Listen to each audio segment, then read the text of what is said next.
গরমের তীব্রতা সহসায় কমছে না, আরও ৭২ ঘন্টার হিট অ্যালার্ট জারি।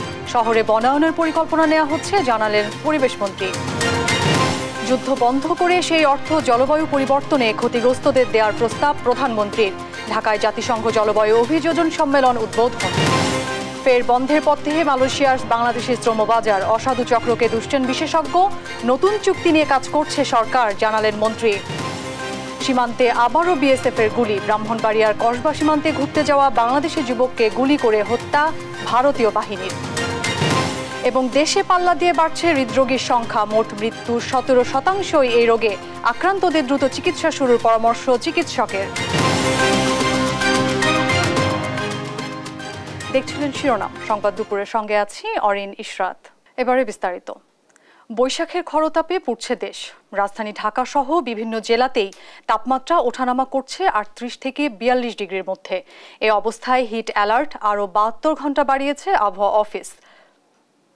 এ সময়ে তাপমাত্রা আর না বাড়লেও ৪২ ডিগ্রির আশেপাশেই থাকবে। চুয়াডাঙ্গা, যশোর, মেহেরপুর, বাগেরহাট সহ দেশের অন্তত ১২ জেলায় তাপমাত্রা ৪০ ডিগ্রির উপরে। বিভিন্ন জেলায় এ পর্যন্ত হিট স্ট্রোকে মারা গেছেন ৭ জন। গরমে অতিষ্ঠ জনজীবন। হাসপাতালে বাড়ছে রোগীর চাপ। আবহাওয়া অধিদপ্তর বলছে, আজ ময়মনসিংহ, সিলেট ও চট্টগ্রামে বৃষ্টি হতে পারে।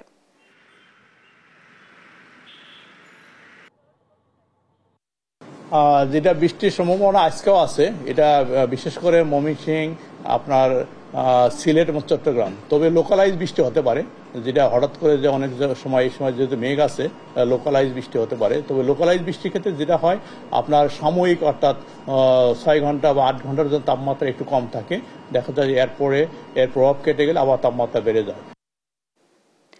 আজকের আবহাওয়া পরিস্থিতি জানাতে এই মুহূর্তে রাজধানীর আগারগাঁওয়ে আছেন সহকর্মী হাসান মাহমুদ। হাসান, হিট অ্যালার্ট আরো কতদিন বলবৎ থাকতে পারে এবং আবহাওয়া অফিস এ নিয়ে কি বলছে?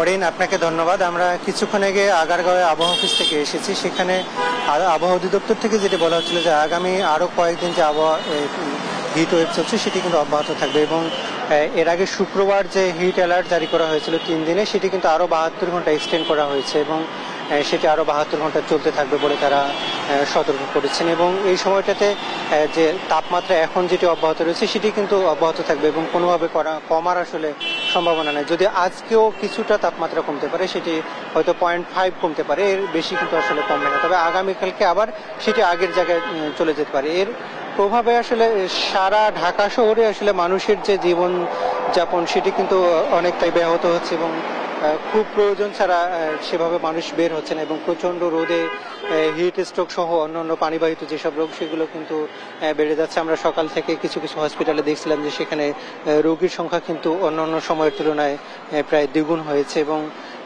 বিশেষ করে যারা কর্মজীবী খেটে খাওয়া মানুষ তাদের কিন্তু এই সময়টাতে খুব বেশি ভোগান্তিতে পড়তে হচ্ছে এবং বেশিক্ষণ আসলে রোদে টিকে থাকাটাও মুশকিল হয়ে যাচ্ছে সব।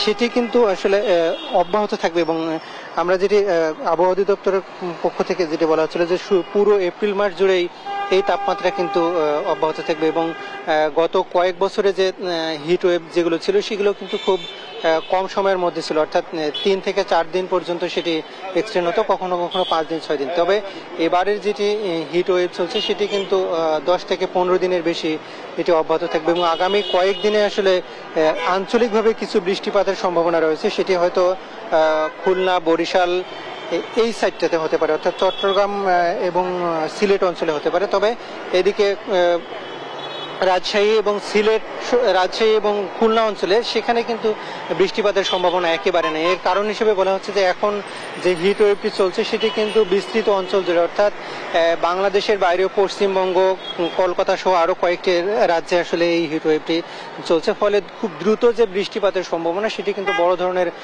কোনো বৃষ্টিপাতের সম্ভাবনা নেই এবং আঞ্চলিক যেসব বৃষ্টিপাত হতে পারে সেটি কিন্তু কয়েক ঘন্টার জন্য হয়তো 1 ডিগ্রি বা 2 ডিগ্রি সেলসিয়াস তাপমাত্রা কমে যেতে পারে। পারে, তবে সেটি কিন্তু পুরো যে হিট ওয়েভটা চলছে সেটিতে কোনো খুব বড় ধরনের প্রভাব ফেলবে না বলে তারা আশঙ্কা করছেন। এবং যেটি বলা হচ্ছে যে গতকালকেও স্বাস্থ্যমন্ত্রীর পক্ষ থেকে বলা হচ্ছিল যে এখন পর্যন্ত যেসব হসপিটাল রয়েছে সেগুলোতে প্রস্তুত রাখার কথা বলা হচ্ছে, হঠাৎ করে যদি সে কোনো ধরনের আসলে হ্রাস ছড়ায়, অর্থাৎ আমরা অন্য অন্য বছর যেগুলো দেখেছিলাম যে হঠাৎ করে যখন এরকম হিট ওয়েভগুলো চলে তখন কিন্তু বিশেষ করে ডায়রিয়া এবং পানি শূন্যতার মতো রোগগুলো কিন্তু বেড়ে যায় এবং হসপিটালে রোগীর সংখ্যা কিন্তু কয়েক গুণ বেড়ে যায়। এবার সেটি হতে পারে কিনা সে ব্যাপারে কিন্তু স্বাস্থ্য অধিদপ্তরের পক্ষ থেকে বারবার নির্দেশনা দেওয়া হচ্ছে এবং যাতে না হয় সে ব্যাপারে কিন্তু নির্দেশনা দেওয়া হচ্ছে এবং হসপিটালগুলোকে প্রস্তুত থাকার জন্য গতকালকে স্বাস্থ্যমন্ত্রী বলছিলেন। এবং এর প্রভাবে যেমন ডায়রিয়া বাড়ছে তেমনই কিন্তু হিট স্ট্রোক জনিত যেসব রোগের সম্ভাবনা সেগুলো কিন্তু অনেকটাই বেড়ে যায় এবং বিশেষ করে খেটে খাওয়া মানুষদের কিন্তু এই ঝুঁকিতে বেশি থাকে। তো অরিন, এই ছিল আমার কাছে রাজধানীর ফার্মগেট এলাকা থেকে সবশেষ পরিস্থিতি। হাসান, আপনাকে ধন্যবাদ। দর্শক, তীব্র তাপমাত্রা পরিস্থিতির খবর জানাচ্ছিলেন আমাদের সহকর্মী। দর্শক, আমরা জানাচ্ছিলাম আপনাদেরকে তাপমাত্রার পরিস্থিতি। এই মুহূর্তে যশোর, চুয়াডাঙ্গা এবং কুষ্টিয়া থেকে যুক্ত হবেন আমাদের সহকর্মীরা। প্রথমেই যুক্ত হচ্ছেন সহকর্মী ইন্দ্রজিৎ রায়। ইন্দ্রজিৎ, আপনি যশোরে কি অবস্থা দেখছেন তাপমাত্রার? সবশেষ পরিস্থিতি জানাবেন। হ্যাঁ অরিন, আসলে টানা যে তাপপ্রবাহে কিন্তু যশোরের জনজীবন এক প্রকার বিপর্যস্ত হয়ে উঠেছে। অর্থাৎ গরমের সঙ্গে যে তাপমাত্রা বৃদ্ধির যে বিষয়টি সেটি হলো যে সারাদিন কিন্তু যে রৌদ্রের মধ্যে যারা শ্রমজীবী মানুষ আছেন, যারা কাজের সন্ধানে বের হচ্ছেন, তাদের কিন্তু সীমাহীন দুর্ভোগের শিকার হতে হচ্ছে। একই সঙ্গে দিন শেষে রাতও কিন্তু আসলে তীব্র গরমে মানুষের যে বিশেষ করে রাতের ঘুম কিন্তু অনেকের ক্ষেত্রেই কিন্তু বিঘ্নিত হচ্ছে। অর্থাৎ গরমের মধ্যে বিশেষ করে বৃদ্ধ এবং শিশুদের নিয়ে কিন্তু পরিবারের যারা অভিভাবক আছেন তারা কিন্তু আসলে খুবই বিপাকে আছেন বলা যায় এবং সব বয়সী মানুষই কিন্তু এই গরম এবং এই ভাব সেটির কারণে কিন্তু চরম ভোগান্তির শিকার হচ্ছে। আমি যদি বলি এই হাসপাতালে কিন্তু রোগীর সংখ্যা বাড়ছে, অর্থাৎ গরমজনিত কারণে কিন্তু অসুস্থতাও বেড়েছে। বিশেষ করে মেডিসিন এবং শিশু ওয়ার্ডে রোগী কিন্তু বাড়ছে। একই সঙ্গে ডায়রিয়া সহ অন্যান্য রোগে আক্রান্ত রোগীর সংখ্যাও কিন্তু বাড়ছে। একই সঙ্গে আপনি জানেন যে এখন বড় মৌসুম চলছে। কোনো কোনো এলাকায় কিন্তু ধান ঘরে তোলার যে প্রক্রিয়াটি সেটি শুরু হয়েছে। অর্থাৎ কৃষকের কিন্তু এই রোদের ভিতরে কাজ করতে গিয়ে অনেক জায়গায় আমরা যশোর এবং চুয়াডাঙ্গা অঞ্চলে কিন্তু কয়েকজনের ইতিমধ্যে হিট স্ট্রোকে মৃত্যুর খবর আমরা জেনেছি। এবং সব মিলিয়ে যশোরের যে পরিস্থিতি সেটি কিন্তু যত দিন যাচ্ছে সেটি কিন্তু আরও বাড়ছে। অর্থাৎ গত এক সপ্তাহ ধরে যশোরের যে তাপমাত্রা সেটি কিন্তু 38 ডিগ্রি থেকে 42 ডিগ্রি সেলসিয়াসের মধ্যে উঠানামা করছে এবং এমন পরিস্থিতিতে স্বাস্থ্য বিভাগ এবং জেলা প্রশাসনের পক্ষ থেকে কিন্তু মানুষকে সতর্ক থাকার জন্য আহ্বান জানানো হচ্ছে এবং রোদ এবং গরম যে বিষয়টি সেটি এড়িয়ে চলার জন্য বলা হচ্ছে। একই সঙ্গে তরল জাতীয় খাবার খাওয়ার জন্য আহ্বান জানানো হচ্ছে। অর্থাৎ এই পরিস্থিতি মোকাবেলার জন্য সবাইকে সতর্ক থাকতে বলা হচ্ছে। তো এই ছিল আমার কাছে যশোর থেকে সর্বশেষ। আমরা এখন চলে যাচ্ছি চুয়াডাঙ্গা সহকর্মী সেতুর কাছে। যশোর সহ সারা দেশের বিভিন্ন অঞ্চল। ধন্যবাদ ইন্দ্রজিৎ। আপনি যেমনটি বলছিলেন যে যশোর চুয়াডাঙ্গা খুব পার্থক্য কিছু না। চুয়াডাঙ্গাতে কিন্তু যশোরের থেকে খুবই খারাপ অবস্থা, কারণ চুয়াডাঙ্গাতে কিন্তু সবসময় আপনি জানেন যে সবসময় কিন্তু শীতের সময় শীত এবং গরমের সময় গরম অনুভূতি বেশি হয়। তো আমি একটু জানিয়ে রাখি, সেটা হচ্ছে কিন্তু আজকে সকালে কিন্তু 31 ডিগ্রি দুঃখিত 31 ডিগ্রি সেলসিয়াস তাপমাত্রা রেকর্ড করেছিল আবহাওয়া অফিস এবং এই দুপুর 12টায় কিন্তু 38.2 ডিগ্রি তাপমাত্রা রেকর্ড করেছে আবহাওয়া অফিস। তো সেক্ষেত্রে গতকালকের তুলনায় কিন্তু আজকে তাপমাত্রা একটু কম, কিন্তু কম হলে যে খুব কম তা কিন্তু না। উপরের যে হিট সূর্যের যে তাপ সেটা কিন্তু মানে কোনোভাবে কম মনে হচ্ছে না, মনে হচ্ছে সে উপর থেকে আগুনের গোলা পড়তেছে আর কি নিচে। আমি আর একটু জানিয়ে রাখি, সেটা হচ্ছে যে আজকে হয়তো বা অতি তীব্র তাপদাহ রূপ নেবে না চুয়াডাঙ্গাতে। আজকে হয়তো বা তাপদাহ মানে ওই তীব্র তাপদাহ হয়তো বা রূপ নিতে পারে, এমনটাই আশঙ্কা করছে আবহাওয়া অফিস। আমি একটু জানিয়ে রাখি, এই তাপদাহতে কিন্তু সবচেয়ে বেশি বিপাকে আছে নিম্ন আয়ের ও খেটে খাওয়া যারা মানুষ আছে তারা, কারণ তারা কিন্তু ওই হচ্ছে একটু রোদ বাড়লে এই 10টা 11টার পর থেকে কিন্তু আর কাজ করতে পারছে না। আমি আবহাওয়া অফিসে কথা বলেছি, আবহাওয়া অফিস আমাকে যেমনটি জানিয়েছে মূলত কিন্তু 10টা 11টার পর থেকে 3টা 4টা পর্যন্তই কিন্তু এই তাপদাহ ভয়ঙ্কর রূপ ধারণ করছে। সেক্ষেত্রে এই সময়টাতে যে তারা কাজ করতে পারছে না, এই জন্য তারা কিন্তু নিদারুণ হচ্ছে কষ্টে দিন যাপন করছে। একই সাথে আমি জানিয়ে রাখি সেটা হচ্ছে কিন্তু গতকাল হচ্ছে চুয়াডাঙ্গাতে কিন্তু দুর্যোগ ব্যবস্থা কমিটির জরুরি সভা হয়েছিল। ওই সবাই কিন্তু এই যে যারা নিম্ন আয়ের খেটে খাওয়া মানুষ, যারা কাজ করতে পারছে না, যারা অভাবে আছে, তাদের জন্য হয়তো ত্রাণের ব্যবস্থা করা হবে। এজন্য সংশ্লিষ্ট মন্ত্রণালয়ের কাছে আবেদন করা হবে গতকাল, এমনটি জানাচ্ছিল আমাদের জেলা প্রশাসক ওই মিটিং থেকে।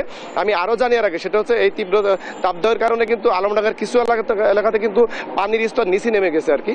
তো সেক্ষেত্রে যেখানে পানির স্তর নিচে নেমে গেছে সেখানে কিন্তু তাদের একটু দুর্ভোগ পোহাতে হচ্ছে ওই এলাকার বাসিন্দাদের। এই ছিল চুয়াডাঙ্গা থেকে সর্বশেষ। আমরা এখন চলে যাচ্ছি কুষ্টিয়াতে, সেখানে আছে আমাদের সহকর্মী নাহিদ হাসান তিতাস। তিতাস, আপনি জানাবেন যে আপনার এলাকার এই তাপদাহের পরিস্থিতি কি? ধন্যবাদ সেতু। আসলে চুয়াডাঙ্গার মতো কুষ্টিয়ারও জনজীবনে কিন্তু চরম ভোগান্তি নেমে এসেছে এই তীব্র দাবদাহের ফলে। ঘরে বাইরে কোথাও কোনো স্বস্তির খবর নেই। সবচেয়ে বেশি বিপাকে পড়েছে শ্রমজীবী যারা খেটে খাওয়া মানুষ, তারা অর্থাৎ রিক্সা চালক থেকে শুরু করে ভ্যান চালক এবং যারা কৃষিকাজ করে এবং খামারিরা কিন্তু চরম মারাত্মক বিপর্যয়ের মধ্যে পড়েছে। কুষ্টিয়ায় কয়েকদিনের তাপমাত্রা কিন্তু 40 ডিগ্রি সেন্টিগ্রেডের উপরে উঠে গেছে। তবে আজকের তাপমাত্রা এখন পর্যন্ত, এখন 12টা বাজে, 12টায় 39 ডিগ্রি সেলসিয়াস তাপমাত্রা বিরাজ করছে। তবে আমি আবহাওয়া অফিসের সাথে কথা বলেছি, আবহাওয়া অফিস যেটি আমাদের বলছে যে এই তাপমাত্রা কিন্তু বেলা বাড়ার সাথে সাথে আরও বাড়বে। অর্থাৎ বলছে গতকাল যে তাপমাত্রা ছিল 40.8 ডিগ্রি সেলসিয়াস, সেটি কিন্তু আজকে ছাড়িয়ে যাবে। অর্থাৎ বোঝাই যাচ্ছে যে আসলে প্রকৃতির যে নির্মমতায় কতটা অসহায় হয়ে পড়ছে মানুষ। অর্থাৎ ঘরে বাইরে কোথাও কোনো স্বস্তির খবর নেই। আমার সাথে একজন রিক্সা চালক আছে, আমি একটু তার সাথে কথা বলতে চাই। আসলে এই যে তীব্র গরম পড়ছে, এর মধ্যে আপনাদের বাইরে বের হতে হচ্ছে, আয়ের অবস্থা কি আর কি পরিস্থিতি বিরাজ? আমাদের কোনো আয় নাই, রাস্তাঘাটে লোকজন নাই, আমরা ভাত বেনে মরে যাচ্ছে। খুব রোদের তাপ, আমরা খুব কষ্টে আছি।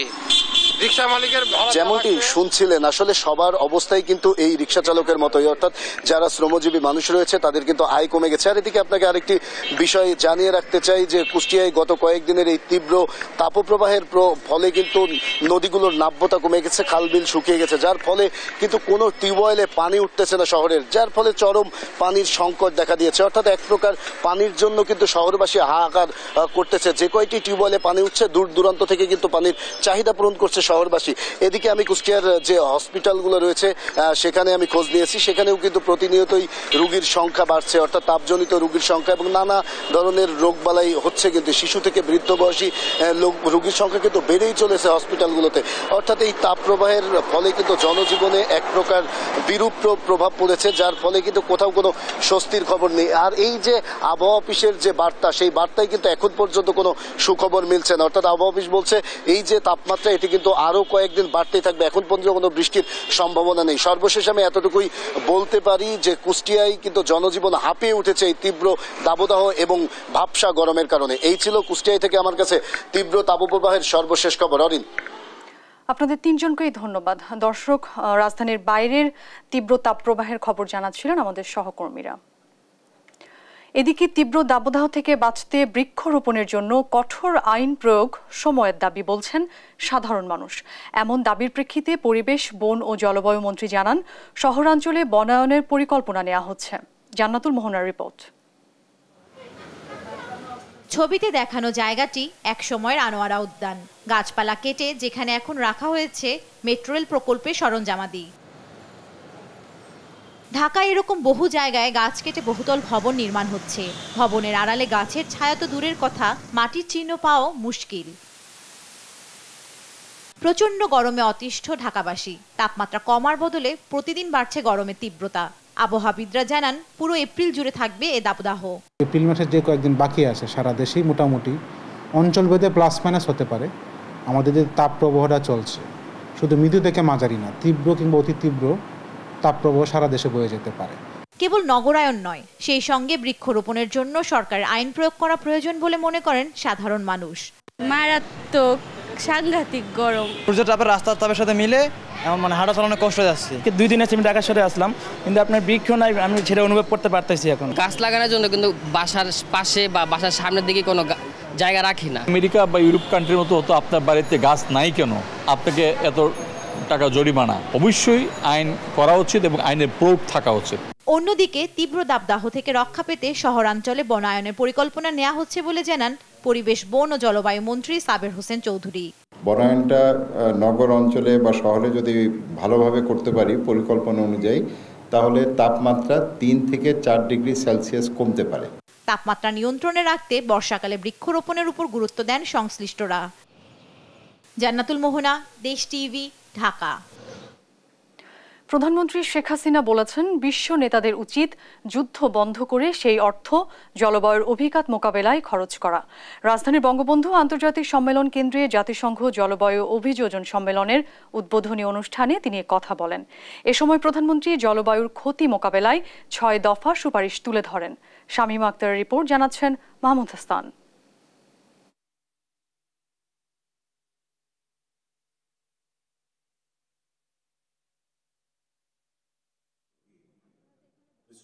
জাতিসংঘ জলবায়ু অভিযোজনের সফলতা বিশ্বকে জানাতে আজ থেকে বঙ্গবন্ধু আন্তর্জাতিক সম্মেলন কেন্দ্রে শুরু হয়েছে national adaptation plan nap expo. সোমবার সকালে 4 দিনব্যাপী এই প্রদর্শনীতে অংশ নিয়ে প্রধানমন্ত্রী শেখ হাসিনা যুদ্ধ বন্ধ করে বিশ্ব নেতাদেরকে সে অর্থ জলবায়ুর অভিঘাত মোকাবেলায় ব্যবহারের প্রস্তাব দেন। বাংলাদেশ সহ জলবায়ু পরিবর্তনের বিরূপ প্রভাবে হুমকিতে থাকা অন্যান্য দেশগুলো যাতে অব্যাহতভাবে আর্থিক, বৈজ্ঞানিক ও প্রযুক্তিগত সহায়তা পায়, সেজন্য আমি আন্তর্জাতিক সম্প্রদায় ও ধনী দেশগুলোর প্রতি আহ্বান জানাই। যুদ্ধে অস্ত্র এবং অর্থ ব্যয় না করে সে টাকাগুলি এই জলবায়ু পরিবর্তনে যদি ব্যয় করা হতো তো বিশ্বটা রক্ষা পেত। শেখ হাসিনা বলেন, জলবায়ু পরিবর্তনের বিরূপ প্রভাব সম্ভাব্য উন্নয়ন ও অর্থনীতির জন্য হুমকি হয়ে দাঁড়িয়েছে। জলবায়ুর বিরূপ প্রভাব মোকাবেলায় বেশ কিছু পরামর্শও তুলে ধরেন প্রধানমন্ত্রী। জলবায়ু পরিবর্তনের এই বিরূপ প্রভাব আমাদের সম্ভাব্য উন্নয়ন এবং অর্থনৈতিক সমৃদ্ধির জন্য হুমকি হিসেবে দেখা দিয়েছে। অব্যাহত বৈশ্বিক উষ্ণায়নের ফলে সমুদ্রতলের উচ্চতা বৃদ্ধি পাচ্ছে, লবণাক্ততা বৃদ্ধি পাচ্ছে। এর ফলে বাংলাদেশের দক্ষিণ পশ্চিমাংশের বিস্তীর্ণ অঞ্চল, যা দেশের মোট আয়তনের 12 থেকে 17%, এই শতাব্দীর শেষ দিকে সমুদ্রগর্ভে নিমজ্জিত হওয়ার ঝুঁকির মধ্যে রয়েছে। পরে ন্যাপ এক্সপোর শুভ উদ্বোধন ঘোষণা করেন প্রধানমন্ত্রী শেখ হাসিনা। ন্যাপ এক্সপো 2024 এবং Bangladesh climate development partnership BCDP এর শুভ উদ্বোধন ঘোষণা করছে। ইউএনএফসিসির এক্সিকিউটিভ সেক্রেটারি সাইমন স্টিয়েল সহ 104 দেশের 383 জন অংশ নিচ্ছেন এই এক্সপোতে। 23টি স্টলে বিভিন্ন দেশের অভিযোজনমূলক কর্মকাণ্ড প্রদর্শন করা হবে। 4 দিনে 34টি সেশনে অংশ নেবেন বিশেষজ্ঞরা। মাহমুদ হাসান, দেশ টিভি, ঢাকা। সংবাদ দুপুরে আরও থাকছে। মালদ্বীপে প্রেসিডেন্ট মুইজ্জুদ দলের বড় জয়, এর মধ্য দিয়ে পার্লামেন্টের নিয়ন্ত্রণও নিতে চলেছেন চীনপন্থী এ নেতা।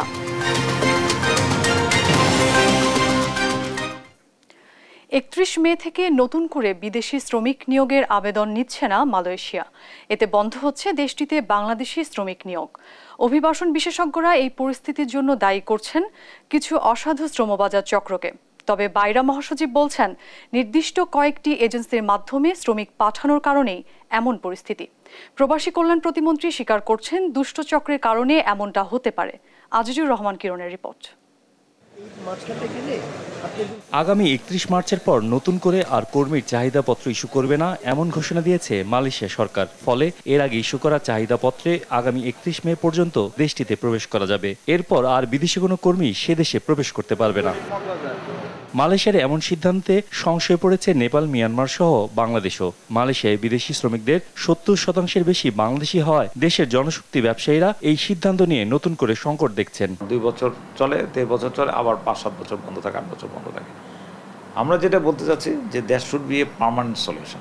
অভিবাসন বিশেষজ্ঞদের অভিযোগ, একটি শক্তিশালী চক্র সরকারের সঙ্গে হাত মিলিয়ে বেশি টাকার লোভে মালয়েশিয়ার শ্রমবাজার নিয়ে দীর্ঘদিন ধরে স্বেচ্ছাচারিতা চালিয়ে আসছে, যার ফলশ্রুতিতে দেশটির সরকার এই সিদ্ধান্ত নিতে বাধ্য হয়েছে। দুষ্ট চক্র যখনই বাজার কোনো জায়গায় তৈরি হচ্ছে, একটা ক্ষুদ্র স্বার্থান্বেষী চক্র তাদের এখানে অবস্থান এখানে মানে দৃঢ় করছে, এবং এখানে রাষ্ট্রের যে উদ্যোগ সেটা কিন্তু এখনো পর্যন্ত কিন্তু আমরা দেখি না যে সেগুলি ভাঙতে পেরেছে। যে গুটিগত রিক্রুটিং এজেন্সি মালয়েশিয়ার শ্রমবাজারটাকে নিয়ন্ত্রণ করছে, এদেরকে নির্বাচন করছে কারা বা তাদেরকে কাজ করার অধিকারটা কারা দিচ্ছে? প্রবাসী বাংলাদেশিদের মধ্যে কেউ কেউ আছেন যারা খুবই প্রভাবশীল এবং সরকারি জায়গাতেও অথবা রাষ্ট্রীয় পর্যায়ে খুব প্রভাবশালী জায়গায় রয়েছেন, এরকম ব্যক্তিরা জড়িত আছেন। Bangladesh association of international recruiting agency বাইরার মহাসচিব শামীম আহমেদ চৌধুরী বলছেন, এই দায় সরকারকেই নিতে হবে। পাশাপাশি শ্রমিক নেওয়ার ক্ষেত্রে মালয়েশিয়া সরকারের একটি চক্রকেও দায়ী করেন তিনি। এটা মালয়েশিয়ান সরকারের সিস্টেম হয়ে থাকে এবং বাকি 14টা দেশ এইভাবেই কর্মী পাঠায়। Obviously we are not different, it should be applicable for us. But if নেপালের 800-900 এজেন্সি সবাই লোক পাঠাতে পারে মালয়েশিয়াতে, ওয়াই নট বাংলাদেশ? ওইখানে কিছু বিশৃঙ্খলা হয়েছে, এই এত কিছু করার পরেও সেই জন্য আমরা বলছি এই সিস্টেম থেকে আমাদের বেরিয়ে আসা উচিত। এখন হাই টাইম। অন্য সব দেশ যেভাবে লোক না, আমরা সেভাবে আমরাও একই দেশে একই পদ্ধতিতে আমাদের দেশ থেকে লোক যাবে। এটা হলো নাম্বার 1, আমাদের এগ্রিমেন্টে এটা আসা উচিত। প্রবাসী কল্যাণ প্রতিমন্ত্রী শফিকুর রহমান চৌধুরী বলছেন, 31 মের পর নতুন চুক্তিতে শ্রমিক পাঠাতে দুই দেশের সঙ্গে আলোচনা চলছে। আমাদের 5,30,000 মতো চলে গেছে, আর বাদ বাকি যেগুলো আছে এগুলো যাবে। এরপরে নতুন কন্ট্রাক্ট হইতেছে। সিন্ডিকেট এইটা দুই দেশের মধ্যে ব্যবসায়িক সম্পর্ক তাদের মধ্যে আছে, থাকবে, সেটা আমরা কারো সিন্ডিকেটের তৎকা করি না। সম্প্রতি মালয়েশিয়া বাংলাদেশে অভিবাসীদের অবস্থা নিয়ে হতাশা জানিয়ে বিবৃতি দিয়েছে জাতিসংঘ। এসব বিষয়ে সরকারকে কার্যকর পদক্ষেপ নেওয়ার আহ্বান জানিয়েছেন বিশেষজ্ঞরা। আজিজুর রহমান কিরণ, দেশ টিভি, ঢাকা। ব্রাহ্মণবাড়িয়ার কসবা সীমান্তে বিএসএফ এর গুলিতে বাংলাদেশি যুবক হাসান মিয়া নিহত হয়েছেন। সোমবার সকালে উপজেলার বায়েক ইউনিয়নের পুটিয়া সীমান্তে ঘটনা ঘটে। পরিবারের স্বজনরা জানান, সকালে হাসান তার বন্ধুদের নিয়ে পুটিয়া সীমান্তে 0 পয়েন্টে ঘুরতে যায়। এ সময় তাদেরকে দেখে বিএসএফ গুলি চালালে ঘটনাস্থলে হাসান গুলিবিদ্ধ হয়ে মারা যায়। এদিকে কসবা থানার ভারপ্রাপ্ত কর্মকর্তা ওসি রাজু আহমেদ বিষয়টি নিশ্চিত করে জানান, নিহতের মরদেহ উদ্ধার করে উপজেলার স্বাস্থ্য কমপ্লেক্সে নিয়ে আসা হয়েছে।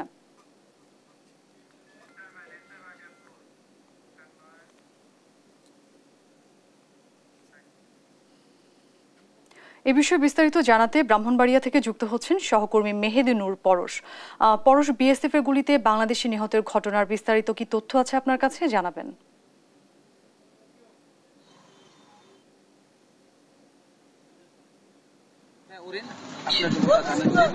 ব্রাহ্মণবাড়িয়ার কসবা সীমান্তে বিএসএফের গুলিতে কিন্তু একজন বাংলাদেশি যুবক নিহত হয়েছেন। আজ সোমবার উপজেলার বায়েক ইউনিয়নের পুটিয়া সীমান্তে কিন্তু এই ঘটনা ঘটে।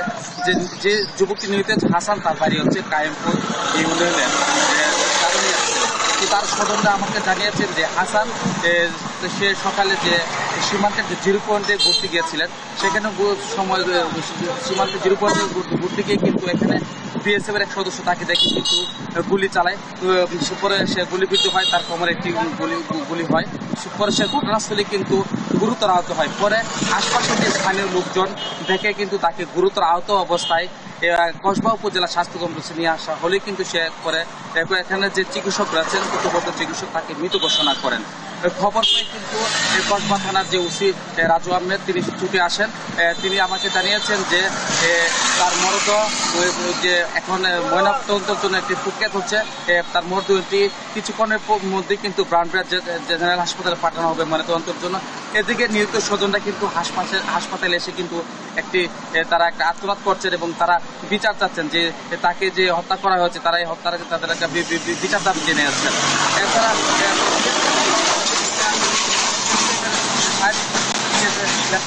তাকে অনেকবার সন্দেহ আছে, কিন্তু তার মুঠোফোনটি ধরে নেই। এ ছিল আমার কাছে সর্বশেষ। পরশ, আপনাকে ধন্যবাদ। দর্শক, ব্রাহ্মণবাড়িয়ার কসবা সীমান্তে বিএসএফ এর গুলিতে বাংলাদেশের যুবক হাসান মিয়া নিহতের সবশেষ খবরাখবর জানাচ্ছিলেন আমাদের সহকর্মী। অবশেষে ৩৩ দিনের বন্দিদশা শেষে সংযুক্ত আরব আমিরাতের আল হামরিয়া বন্দরে পৌঁছেছে বাংলাদেশের জাহাজ এমভি আবদুল্লাহ। রোববার বাংলাদেশ সময় বিকেল 4:30টার দিকে বন্দরের বহির্নোঙরে পৌঁছায় জাহাজটি।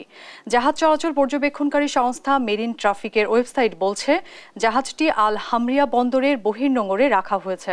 জাহাজের মালিক KSRM গ্রুপের প্রধান নির্বাহী কর্মকর্তা জানান, কয়লা খালাসের জন্য জাহাজটি রোববার রাতেই জেটিতে ভেড়ানোর কথা।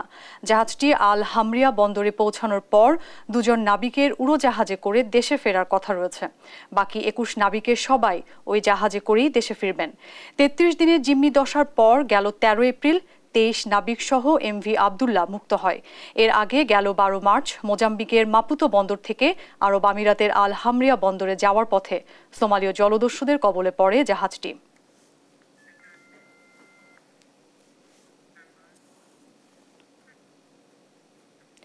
রাজধানীর মিরপুরে এবার পাশবিকতার শিকার 4 বছরের এক শিশু। রূপনগরে একটি বাসার গ্যারেজে চলে নির্মমতা। এ ঘটনায় ক্ষুব্ধ এলাকাবাসী ওই বাড়িতে ভাঙচুর চালায়। পরে পুলিশ এসে অভিযুক্ত ধর্ষককে আটক করে। রিশাদ অর্ণবের রিপোর্ট। 4 বছরের শিশু সুমাইয়া আক্তারকে এসির বাতাসের প্রলোভন দেখিয়ে গাড়িতে প্রবেশ করে ধর্ষণ চেষ্টা করে আয়মান আফসিদ। পরে অন্য শিশুরা মেয়ের মাকে ডেকে আনার পর গাড়ির ভেতর থেকে মেয়েটিকে উদ্ধার করেন এলাকাবাসী। এ সময় গাড়ি ভাঙচুর করেন বিক্ষুব্ধ এলাকাবাসী। মিরপুরের রূপনগরের 20 নম্বর সড়কের 69 নম্বর বাসার গ্যারেজে ঘটে এ ঘটনা। বললে পরে বাদে বাবু ডিজা আমার কইসে গেছে তোমার সুমায়ের দৌড়ে নিচে গা গাড়ির ভিতরে নিয়ে বইরালছে। বললে ওর বাদে আমি তো ফাঁক বয়সি বাদে দৌড়ে আইসি আই দি রাস্তা মানে কোনো গাড়ি নাই বাদে কই এনে লইয়া যাইছে বাদে যেটি লইয়া যাইছে এনে যা দি মাইকুর ভিতরে মাইকুর মানে যে কিলাইতেছি দরজা খুলে না, মাইকুর খুলে না দেখে বাদে আমি রাস্তার দারোয়ানে ডাক দিছি, দারোয়ানে যা খুলছে খুললেওর বাদে আমি আর কইতে পারি না, আমি অজ্ঞান হয়ে হয়ে রয়েছি চিল্লান মেরে। ঘটনা জানাজানি হলে বাসা ঘিরে রাখেন জনতা। পরে পরিস্থিতি নিয়ন্ত্রণে আনে পুলিশ। দুইটা ডাকছে, ওই দুইটা যায় নাই। পরে ছোট মেয়েটার আসো এসির বাতাস খিলাইনের কথা নিয়ে গেছে। পরে আর দুটা মেয়ে আসলো, ওই দুটা মেয়ে ওই মেয়ের মায়ের যা গেছে তোমার মেয়ের গাড়ির মধ্যে যায় তুলছে। ঘুরবাই রাখছে, মেয়ের দুটার মাথায় দইরা রাখছে, দইরা রাখে যেমনি চিকেন বাদে দারোয়ান রে লইয়া ওয়া কইরা খুলছে, খুলে দেখে মানে মাইয়ার অবস্থা খারাপ। পরে বাসা থেকে অভিযুক্তকে আটক করে রূপনগর থানা পুলিশ। চাচার বাসায় বেড়াতে এসে এ ঘটনা ঘটায় 5ম শ্রেণীর ওই শিশু। পুলিশ জানায় প্রাথমিকভাবে ঘটনা স্বীকার করেছে অভিযুক্ত শিশু। পরীক্ষা নিরীক্ষা চলছে, চিকিৎসাধীন হচ্ছে। আমাদের ফোর্স অফিসার সবাই আছে, তাদের বক্তব্য ডাক্তারের বক্তব্য নেওয়ার চেষ্টা করতেছে। সে আমাদের কাছে প্রাথমিকভাবে স্বীকার করছে। আমরা নিয়মিত যে মামলা আছে, যেটা আইনগত ব্যবস্থা যা করার, যদি ধর্ষণের অভিযোগ আমরা ধর্ষণ মামলা নেব। এ ঘটনায় পরিবারের পক্ষ থেকে কিশোর আইনে রূপনগর থানায় ধর্ষণ মামলা করা হয়। রিশাদ অর্ণব, দেশ টিভি, ঢাকা। দেশে পাল্লা দিয়ে বাড়ছে হৃদরোগ। মোট মৃত্যুর 17% এই রোগে। জাতীয় হৃদরোগ ইনস্টিটিউটে দিনে গড়ে জরুরি বিভাগে সেবা নেন অন্তত 300 রোগী। বিশেষজ্ঞরা বলছে, হৃদরোগ থেকে বাঁচতে সচেতনতার বিকল্প নেই। হাসান মাহমুদের রিপোর্ট। গভীর রাতে গগনবিদারী কান্নায় ভারী জাতীয় হৃদরোগ হাসপাতাল। হৃদরোগে আক্রান্ত হলে হাসপাতালে নিয়ে আসেন স্বজনরা। সময় বড্ড দেরি হয়ে গেছে, মৃত ঘোষণা করেন চিকিৎসক। তাই নিথর দেহ নিয়ে বাড়ি ফেরার আয়োজন। প্রতি মুহূর্তেই এমন নতুন ঘটনার জন্ম হয় এই হাসপাতালে। রাত যতই গভীর হোক, রোগী ও স্বজনদের আনাগোনা চলতেই থাকে। কখনো ক্লান্ত শরীরে বসার জায়গায় শুয়ে পড়েন অনেকে। হাসপাতালে আসার কারণ ভিন্ন হলেও প্রতি মুহূর্তে শঙ্কায় কাটে স্বজনদের। 24 ঘন্টার মধ্যে 24 ঘন্টায় তাদেরকে মনিটরিং করতে হয়। এখানে আপনার 1 মিনিট একটু লেট করবেন, যে কোনো কিছু হয়ে যেতে পারে। হাসপাতাল তো থাকার স্পেস নাই, তারপরে আপনার রোগী নিয়ে দৌড়াদৌড়ি, এ নিয়ে তো মানসিকভাবে এমনিতে একটু বিপর্যস্ত অবস্থায় থাকে। একটা প্রেশার থাকে, দৌড়াদৌড়ি করতে হয়। আর সরকারি হাসপাতাল এখানে ওখানে দৌড়াদৌড়ি তো অবশ্যই। দেশে অব্যাহত আর্থসামাজিক উন্নয়ন ও জীবনযাত্রার পরিবর্তনের প্রভাবে বাড়ছে হৃদরোগে আক্রান্তের হার। পরিসংখ্যান ব্যুরোর হিসেবে দেশে মৃত্যুর কারণগুলোর মধ্যে সর্বোচ্চ 17% মৃত্যু হয় হৃদরোগে। হার্ট অ্যাটাকের পর খুব কম সময়ে হাতে থাকে। স্বল্প সময়ে হাসপাতাল পর্যন্ত নিয়ে আসাও বড় চ্যালেঞ্জ। বিভিন্ন কারণে নির্মম সাক্ষী হতে হয় অ্যাম্বুলেন্স চালকদের। সঙ্গে রোগী বহনকারীদেরও থাকতে হয় বাড়তি সতর্ক। অনেক আছে রুগী অস্থির হয়ে থাকা, বুঝানোর সমস্যা, হ্যাঁ সাথে রাগ করা যাবে না, কারণ আর তো রুগী তো খারাপ। রুগী অনেক সময় অনেক সিরিয়াস থাকে, যত তাগিদা যাইতে পারবো তত তাগিদা রুগীটা সেবা হবে। মাঝে মধ্যে আসতে গেলে গেটের সামনে আসছি, মারা গেছে। এটা নিজের কাছে একটা কষ্টজনক। কায়িক পরিশ্রম না করা, খাদ্যাভ্যাসে পরিবর্তন ও ধূমপান সহ নানা কারণে বাড়ছে হৃদরোগে মৃত্যুর ঝুঁকি। এই হার্টের রোগ এই বৃদ্ধির মূল কারণ হচ্ছে আমাদের অনিয়ন্ত্রিত জীবনযাপন। এক নম্বর হচ্ছে যে আমাদের লাইফস্টাইল, আমরা যেটা যদি বলি আমাদের খাওয়া দাওয়া থেকে শুরু করে আমাদের হাঁটা অপরিমিত। আমরা একটা সুস্থ মানুষকে বলি যে অ্যাটলিস্ট প্রতিদিন 40 মিনিট করে হাঁটার জন্য। তার খাওয়া দাওয়ার লাইফস্টাইল, আমাদের বিশেষ করে আরবান এলাকায়, শহর এলাকায় দেখবেন যে আমাদের ফাস্টফুড খাওয়ার প্রতি একটা প্রবণতা বেড়ে গেছে। হ্যাঁ, আমাদের সেডেন্টারি লাইফস্টাইল। তীব্র গা ঘামা, বুকে ব্যথা সহ হার্ট অ্যাটাকের উপসর্গ দেখা দিলে দ্রুত হাসপাতালে নেয়ার পরামর্শ চিকিৎসকদের। হাসান মাহমুদ, দেশ টিভি, ঢাকা। নড়াইলে এক গৃহবধূকে গলা কেটে হত্যা করেছে ভাড়াটিয়া। আর পটুয়াখালীর কলাপাড়ায় এক গৃহবধূর রহস্যজনক মৃত্যু হয়েছে। রোববার রাত 9:30টার দিকে নড়াইল সদরের গোবরা দক্ষিণপাড়া এলাকার নিজ বাড়ির ভাড়াটিয়ার ঘর থেকে তার লাশ উদ্ধার করে পুলিশ। ময়নাতদন্তের জন্য লাশ সদর হাসপাতালে প্রেরণ করা হয়েছে। আর রবিবার দুপুরে পটুয়াখালীর কলাপাড়ার নীলগঞ্জ ইউনিয়নের পূর্ব হাজিপুর গ্রামে গলায় ফাঁসরত অবস্থায় ওই গৃহবধূর মরদেহ উদ্ধার করে পুলিশ। পুলিশ ও স্থানীয় সূত্র জানায়, যৌতুকের জন্য নিপা নামের ওই নারীকে প্রায়ই নির্যাতন করত স্বামী শাওন সহ শ্বশুরবাড়ির লোকজন। তবে নিপাকে হত্যা করা হয়েছে কিনা অথবা তিনি নিজেই গলায় ফাঁস দিয়েছে সেটি নিশ্চিত করতে পারেনি কেউ।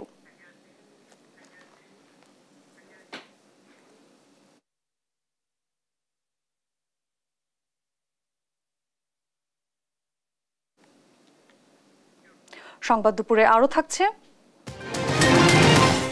ইংলিশ এফএ কাপের ফাইনালে ম্যান ইউ, লা লিগায় রিয়াল দুর্গে হারল বার্সা, শিরোপার আরও কাছে ভিনিরা।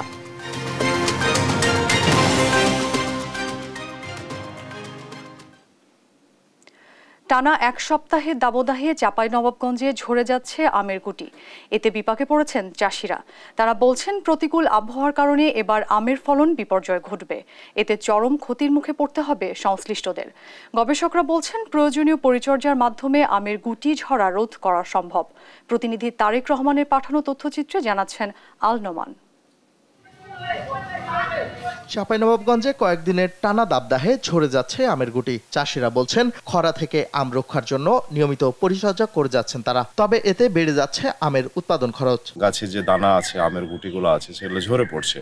অনেকে সেচ দিতে পারছে না, পানির লেয়ার পাওয়া যাচ্ছে না।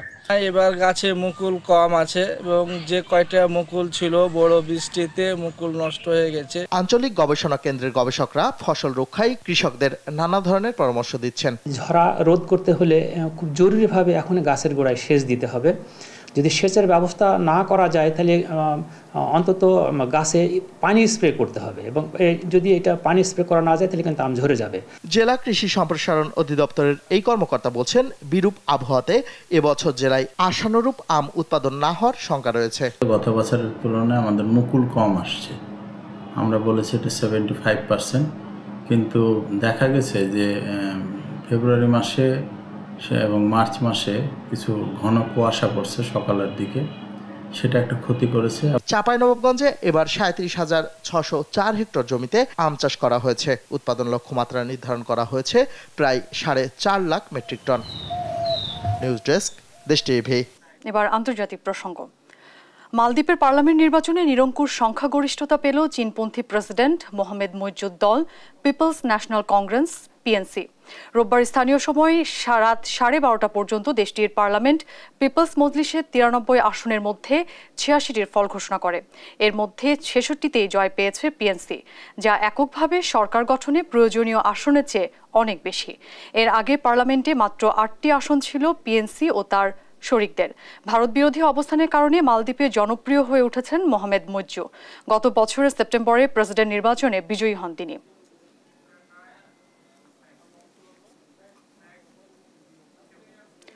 প্রবল ভারী বর্ষণে সৌদি আরবে দেখা দিয়েছে ভয়াবহ বন্যা। এতে দেশটির রাজধানী রিয়াদ সহ তলিয়ে গেছে বিভিন্ন অঞ্চল। বিপর্যস্ত হয়ে পড়েছে জনজীবন। বন্যার কারণে বন্ধ করে দেওয়া হয়েছে শিক্ষা প্রতিষ্ঠান। বন্যা কবলিতদের উদ্ধারে তৎপরতা চালাচ্ছে নিরাপত্তা বাহিনী। আবহাওয়া অফিস থেকে জারি করা হয়েছে সতর্কবার্তা। রায়হান কবির শুভ্র রিপোর্ট।